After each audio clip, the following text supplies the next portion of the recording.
mereka yang di atas yang terima bersih gaji. Mereka jago lingkar dasi namun selalu ingkar janji.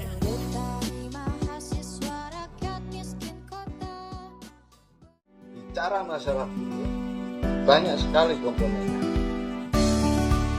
Di antaranya yang pertama status pekerja.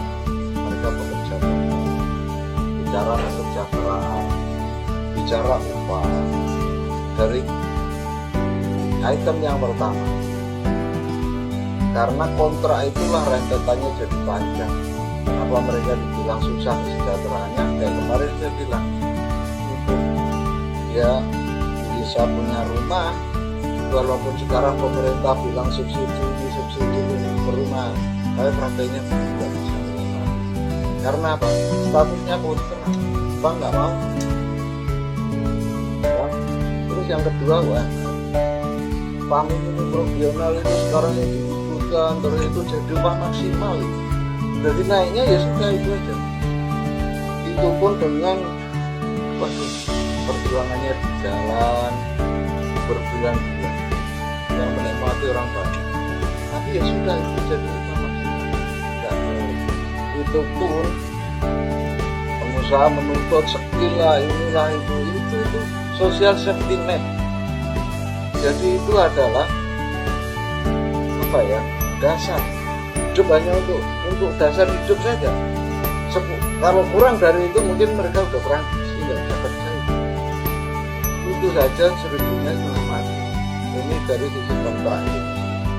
Terus kesejahteraan yang lain sekarang itu kesejahteraan.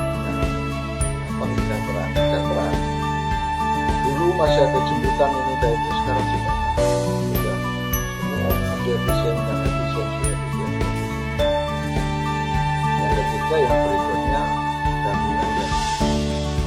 Kalau kita pekerjaannya itu di perusahaan yang ekspor, yang terkenal, yang punya brand itu kita dilindungi oleh code of conduct dari perusahaan mereka. Jadi bukan negara kita yang melindungi, tapi mereka yang bayarnya. Karena mereka harus mensyaratkan HAM-nya, umurnya, serikat pekerjaannya, kesehatannya, dan segala macam. Yang mensyaratkan itu mereka yang ngasih order. Jadi kita tertolong karena itu. Tapi bagi perusahaan yang bukan perusahaan multinasional atau mengerjakan pekerjaan perusahaan multinasional, sopo yang kamu lah berjuang sendiri.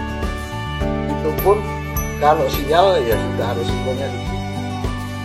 Belum kita bicara serikat pekerja, masalahnya lebih banyak lagi, komponennya lebih banyak lagi, keperpihakan pemerintah lebih banyak lagi, keperpihakan pengusaha lebih banyak lagi. Sehingga buruh itu selamanya kalau Anda tidak bisa bersatu, tidak bisa menjebol situasi ini, jangan harapin.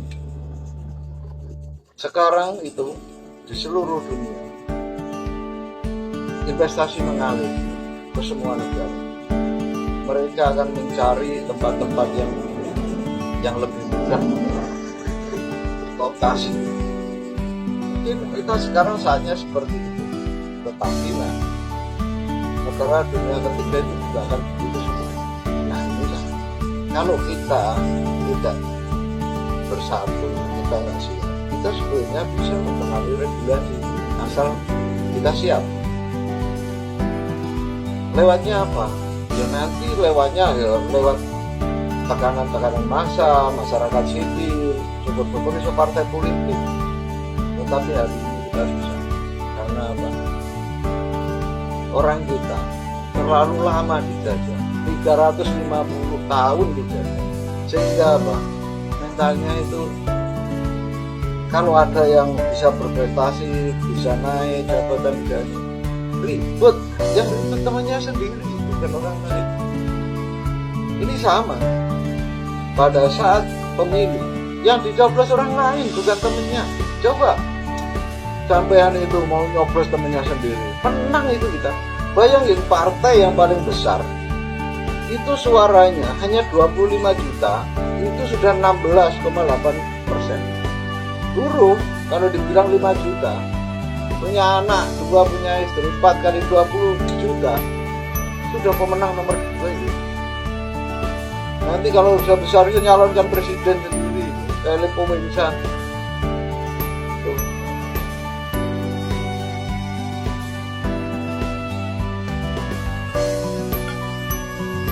Nah, satu, maka dari itu tidak ada solusi lain. Hanya sampai yang punya solusi itu di Indonesia. Anda bersatu, Anda solid, Anda kuat, bantu serikat pekerja, kasihan pengurus serikat pekerja. Kalau Anda solid, pengurus bisa didorong maju, itulah nanti Anda akan menang. Anda di elektoral juga bisa menang, di pemerintahan punya bargaining, maka suara Anda ada nilainya. Buruh bersatu menyongsong kesejahteraan.